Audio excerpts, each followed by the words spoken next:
Coach, kind of a random one here to start off, but I was watching college basketball over the weekend, and Jay Billis brought up this West Virginia team. He spoke highly of you and your resume and your players, but then he went on to say, Bob Huggins has some of the best handwriting in all of college basketball. Wonderful penmanship. I just wondered, how does he know about that, and can you speak to the legitimacy of those claims? Well, probably because every time I was out with Jay, I signed the check.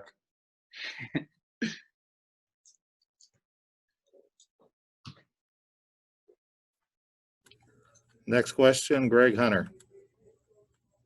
So, Coach, you already had a strong schedule strength. So why'd you feel the need to pick up Gonzaga? I don't know. You ever been in South Dakota in a bubble? No. No. Well, you get bored. So we were sitting there watching basketball, and it came across a ticker that Tennessee had a kind of an outbreak, and so they canceled, and they needed a game. And I've been doing this a long time. I got some very dear friends in ESPN. I thought, what the heck, let's go play Gonzaga.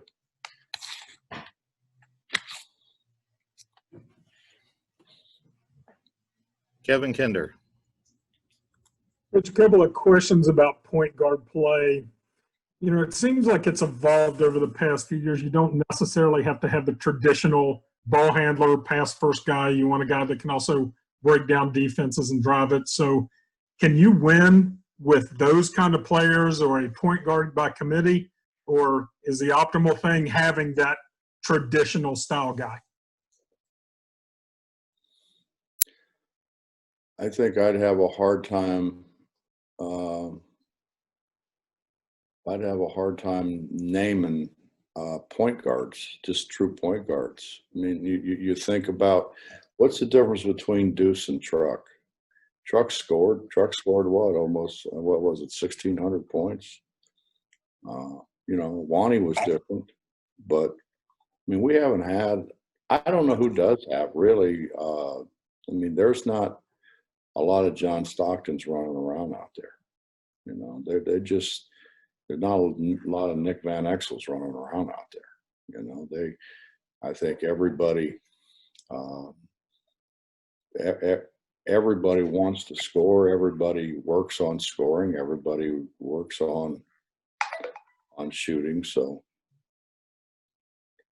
I just don't think.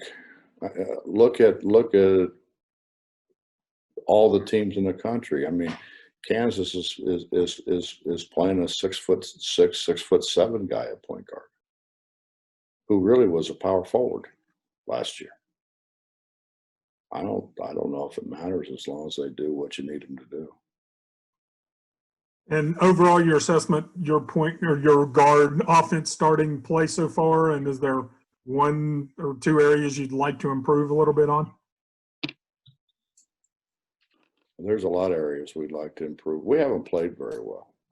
I mean, for this group, I don't think we've played near as well as what we're capable of playing. We haven't guarded. Not even a little bit compared to what this same group did a year ago at the end of the year. At the end of the year, think about it. I mean, Baylor came in here #1 in the country, I think, and we guarded the heck out of them. And they bounced it, and we didn't guard, the teams that we played in South Dakota the way we guarded teams in our own league.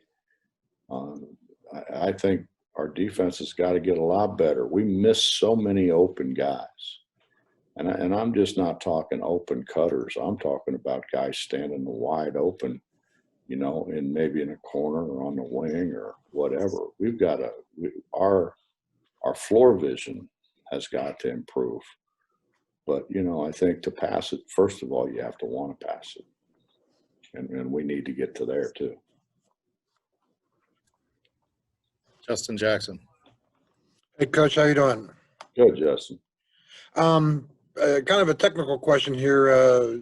Gonzaga had a small little, I guess, outbreak last week. Is there any guarantee that Gonzaga will play on Wednesday? And have you been told of any, like, backup plans if they weren't able to make the game? All I know is, Justin, they haven't said they won't. But here's what I think everybody's missing. It's not up to us. It's up to the health board. And from what I understand, when Gonzaga had an outbreak, the first thing Fuey did was go to the local health board and did what they said that they were supposed to do. That's what we have to do. It's not coaches making decisions. It's not athletic directors making decisions. It's your local health board or the Charles local Montgomery. health board if you're them and you're in Florida rather than all the way across the country. Sorry, Coach. Charles Montgomery. Coach, so what do you have to look forward to when it comes to guarding these players on Gonzaga like Timmy and Kispert and Suggs? What do you have to look to contain their scoring ability that they have obviously shown through 2 games last week? Well, Charles, who said I look forward to it? If Mess is putting that out, he's wrong. They're good, man. They're good. They're very, very skilled, and I think that's been a trait of Gonzaga basketball for a lot of years. They have a lot of very skilled guys. They pass it extremely well. They shoot it extremely well. I mean, they shoot it as well as anybody we've played in a long time. John Antonic. Yeah, I got 2, Coach. Number 1, size. This is a team that, size-wise, particularly what they got coming off the bench, couple 7-footers, the issues that presents. That's my first question with them. Well, I guess the answer is I would love those guys coming off the bench to play about 35 minutes. Okay. Instead of the guys they're starting. Those guys they're starting are really good, man. They're really good. I mean, I don't worry about Derek's ability to match up with a 7-footer. Gabe guards anybody. I mean, we could put Gabe on a point guard. We can put him on their center. So I don't think that's as big an issue as what our perimeter defense has been.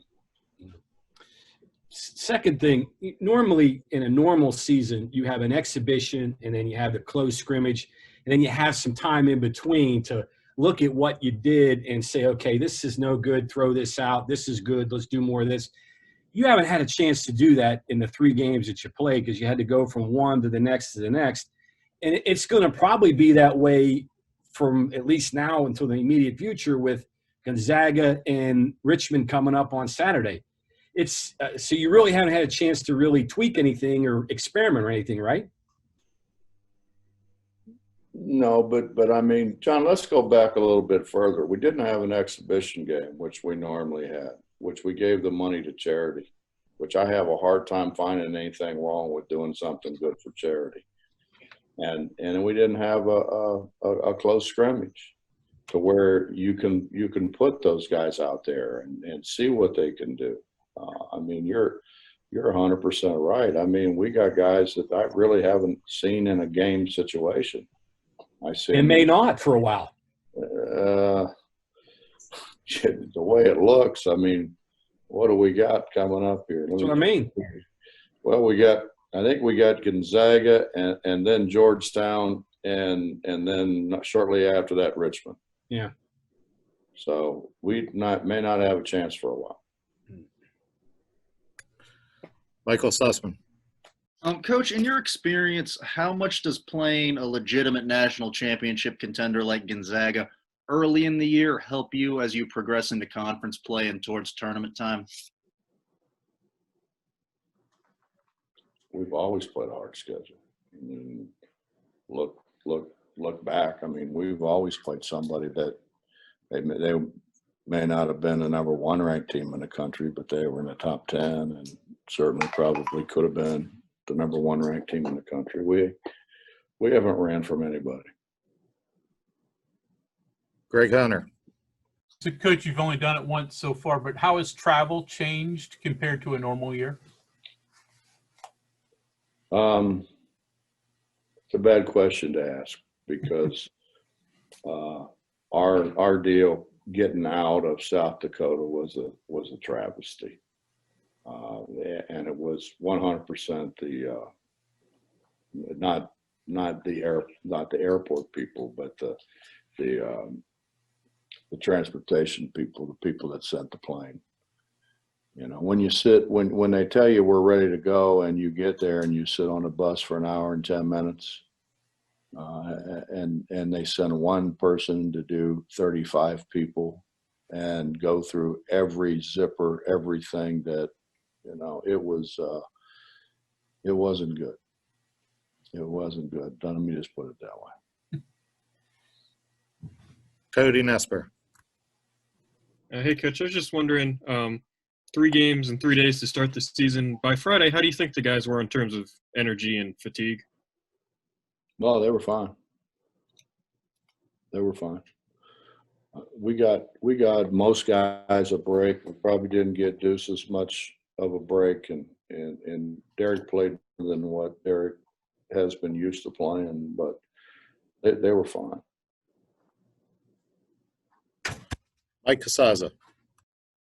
Hey, Bob, how you doing? Mike, Good. I have 2 for you. One, I was just doing math in my head, and I think you're 1 over now because of Youngstown State kind of being on ice here, so to speak. Do you have any idea how you accommodate that one or somebody else in the future? And then in the postgame you mentioned you had to get Oscar right. I figured that's probably pretty obvious, but it seemed like foul trouble was his biggest thing there. Was it that, or was there anything more that you have to get right? well, the foul trouble was the reason they came out of the game. But I mean, he hasn't finished around the rim the way he finished around the rim a year ago. We've got to get him. We've got to get him finishing around the rim the way he did a year ago. And then Youngstown? The Youngstown, they haven't been able to play. They've been pretty much shut down. So, I mean, it's pretty much a moot point. And probably if there's anybody in the country that I can work with, probably Jared would be the guy. John Antonik. The last one for me, some of your takeaways from the 3 games out there, particularly in light of what you've seen around the country with some of the upsets and some of the veteran mid-major teams that have played well against the so-called Power Fives or whatnot. What did you take out of that from your guys? Well, it looked like, you know, when you say mid-major, I think, you know, a lot of those teams. I think it's a lot of things. I think it's guys leaving early. I mean, you look at Richmond beating Kentucky, for instance. Guys who normally Cal could bring along. If they don't get the playing time they want, they transfer. This immediate eligibility for a transfer, which is going to pass, is the worst rule since the APR. John, it's going to get closer and closer and closer between a mid-major and a high major, because, you know, you look, and I'll use Cal for an example. I mean, you know, he's playing a lot of young guys. Yeah.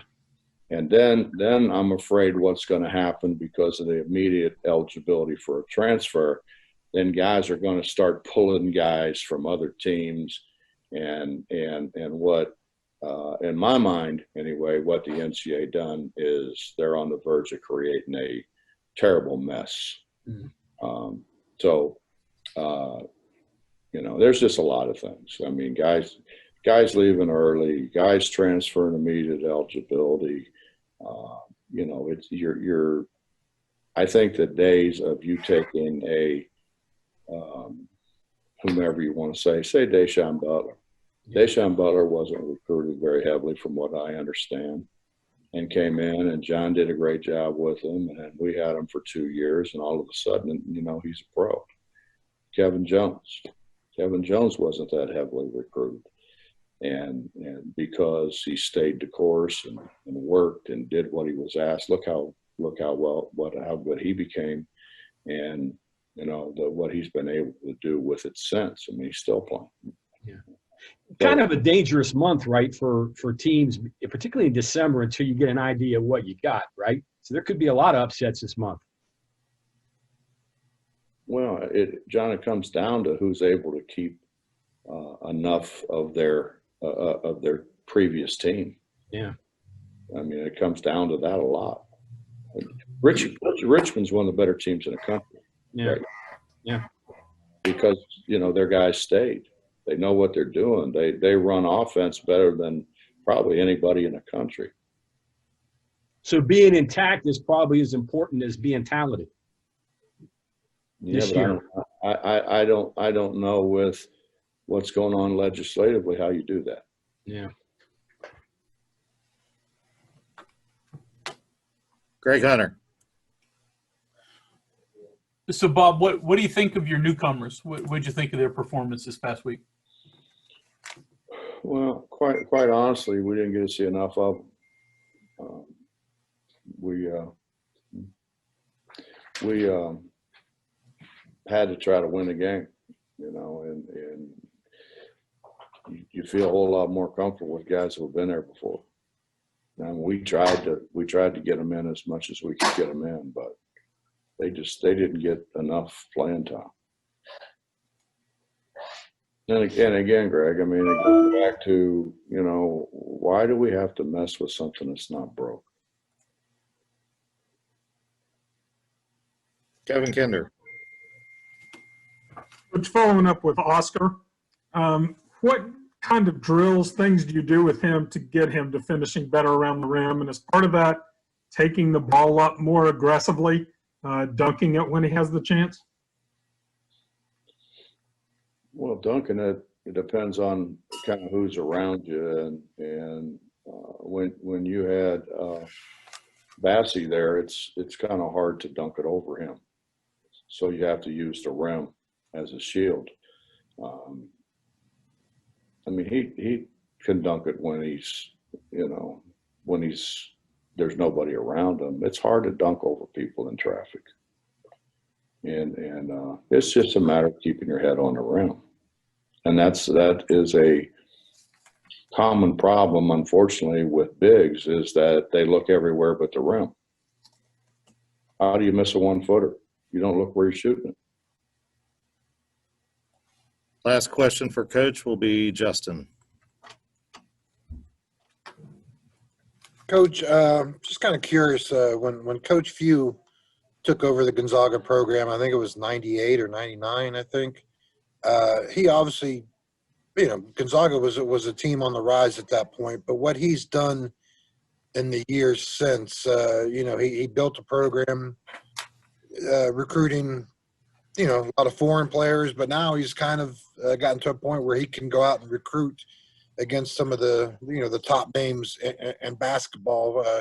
You obviously have a good relationship with Coach Few. What has he accomplished there? And, is it sort of remarkable at all, what he's been able to do there on a recruiting cycle?